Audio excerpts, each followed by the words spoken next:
Hello, everybody. I hope you guys are doing well.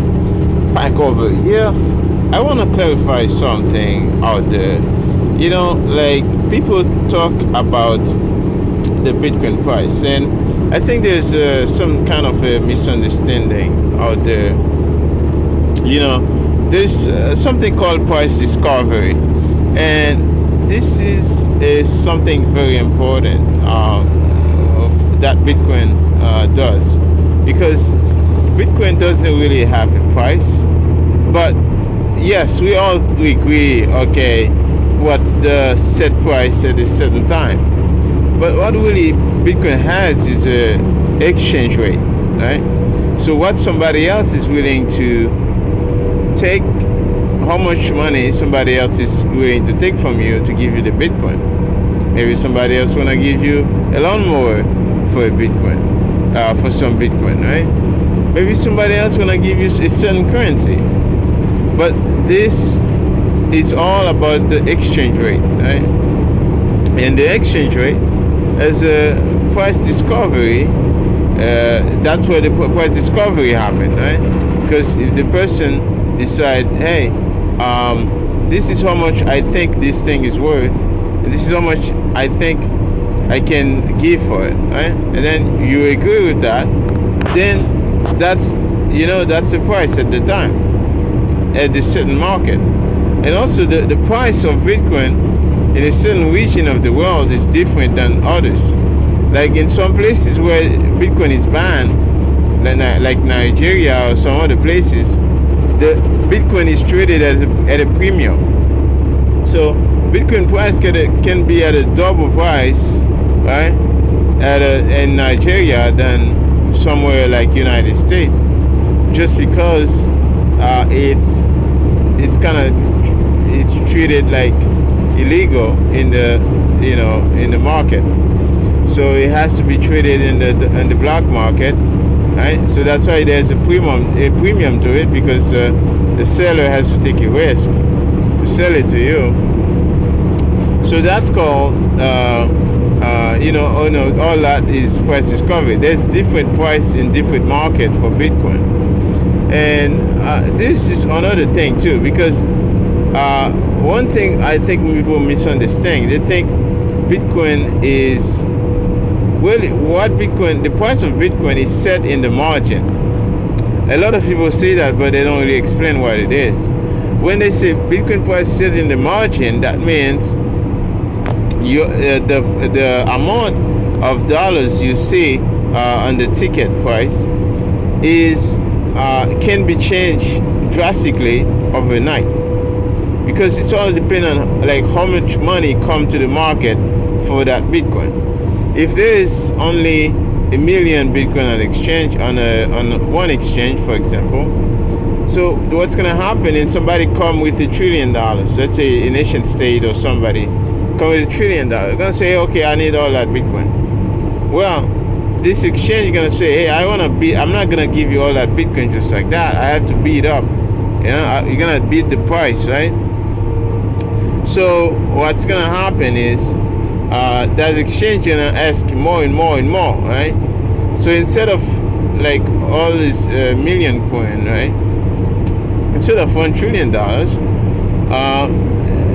the exchange gonna ask maybe $2 trillion. And then the exchange gonna think again, and then the nation state gonna feel like, okay, hey, I don't care, I'm gonna give, okay.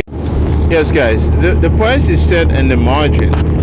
When somebody go to the market, they wanna bid on the price, right? There's an exchange rate. There's no price, it's just an exchange rate. So whoever come to the market and bid the price, right, they want to say, the exchange may be like, hey, I want $1 million for that coin, right? And the person say, oh, okay, what about 800,000, right? That's what's gonna happen at those prices when Bitcoin get to 1 million, because most people don't understand.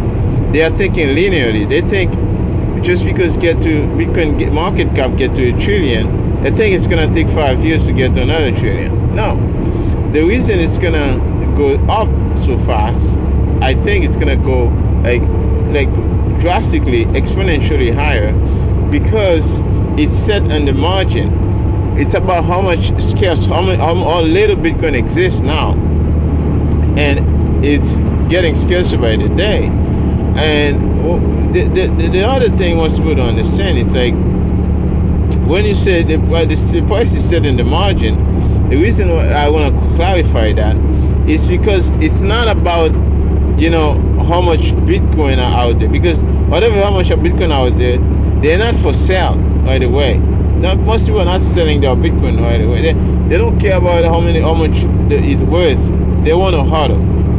And then some of those Bitcoin are lost, right? And then you cannot mine faster because Bitcoin is set in time. So what's gonna happen is people are gonna keep beating the price up higher and higher, and then we're gonna stop to the real value for that Bitcoin. Let's say you are in a nation, you are in a country, or your currency gonna devalue 100% next day. By the way, I mean, you can lose, instead of losing 70% of your money overnight. By the way, this happened all the time. This just happened to people in Egypt, right?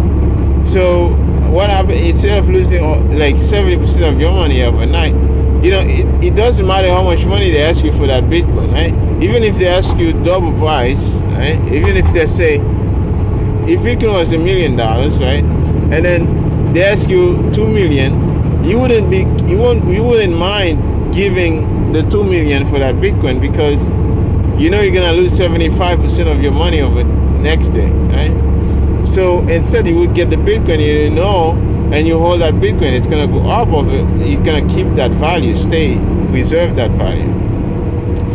That's why I think the value of Bitcoin is infinity if you are in a situation where you need it, right? You don't want to be in a situation when you need Bitcoin. You want to be prepared. So you want to buy it before you need it. Like, everybody always need it, but I guess you get what I'm saying is, you want to be prepared, holding it, right? Stocking sats, accumulate DCA, right? So that you're ready. Not just buy it when you really need it. So anyways, that was my 2 Satoshis. I think my memo is done.